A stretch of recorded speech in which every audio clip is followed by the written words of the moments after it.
Hello everyone. In this video, I'll show you how to fix Discord voice chat packet loss issues. The first thing to try is changing the quality of service setting.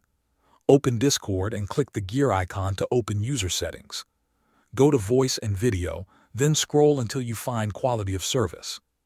If the setting is currently turned on, switch it off. If it is already off, turn it on instead. Some routers work better with this feature enabled, while others perform better with it disabled.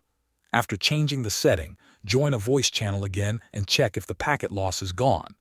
If the issue continues, scroll to the bottom of the same voice and video page and click Reset Voice Settings. Confirm the reset when prompted. This restores the default voice settings and removes any incorrect network or audio configuration that may be causing routing problems during voice calls. Finally, if you are using Wi-Fi, try switching to a wired connection. Disconnect from your wireless network and plug an Ethernet cable directly into your computer or router.